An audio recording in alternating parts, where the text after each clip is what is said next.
Hi everyone! Hi! Let's talk about something that I use to struggle a lot with, and I can relate to everybody that have that concern, is emotional eating.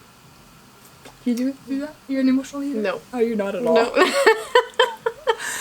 So, I mean, I guess I'll start by sharing my own experience where I would eat if I didn't want to do something, if I was sad. It was definitely like a coping mechanism for me, right? If I didn't want to deal with something, then I would have cravings, I would eat, and then, well, you end up feeling even worse, right? Because you don't take any action into the problem that you had in the first place. Plus now you feel bad about yourself that you gave in, and then you're gaining weight. So yeah, nothing about using food as a reward system is gratifying, because and I can understand though, at that moment when you feel sad or something, having the food give you that instant gratification. At the moment, seriously, you do feel better.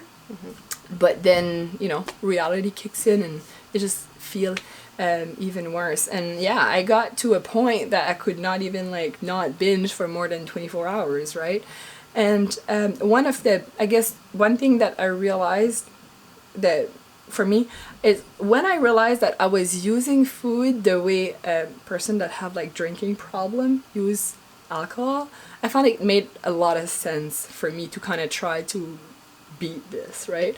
So it's obviously it's not good. Food should be always looked at as fuel, because that's what it's designed for, right? You're supposed to fuel your body properly, and that's what food is all about. But don't get me wrong, it should be enjoyable, right? It's still part of life. We have a lot of social events and it's fun, but see, you can still drink in a social manner, right? You don't need to get drunk trash and woke up the next day with a hangover. You don't need that. So that's why I like to kind of look at food the same way I would look at drinking. You need to learn how to be a social eater, right? So you can enjoy food. So that's super important. But I guess what I have to say today is really look at the reason why you're reaching out for food when you do it, and realize that when you're using food as a coping mechanism, okay? And I mean, if I'm eating something, it make me feel better because, it's my boyfriend's birthday, or it's an event, or I don't know, I'll do it, right? But it's when I'm using food for just that feeling better by myself, that's where you need to stop. As a numbing agent. Yes, that's where it's not fun. And I remember at first I would just kind of just tell myself, okay, what's going on right now? And I would not tell myself that you can't eat, but maybe give myself a timeout. Okay, you cannot reach for food before, you can only reach maybe in half an hour from now, but in the meantime I need to do something about that triggers that I just got. So an example about that would be maybe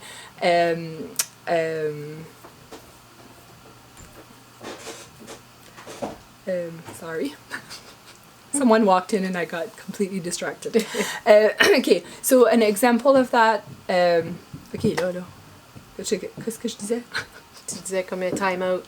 Okay, okay. So let's say I would have an issue, and then I would give myself a timeout, and then I would say, okay, you need to act on it, and then I can have the food, right? So maybe, and I had a list of stuff that I actually enjoyed. So maybe going for a walk, reaching out to a person, or maybe deciding if what I was upset about even mattered, right? Because sometimes, and that's something that during all that I realized, sometimes it would be I don't want to name, but maybe someone that was part of my life that for whatever reason, each time I would they would be there, I would start having craving it, and I would to hide to eat. But then I realized that that person in my life was just wasn't giving me anxiety, right? So it was time for me to make the decision that maybe it was time to separate, part ways.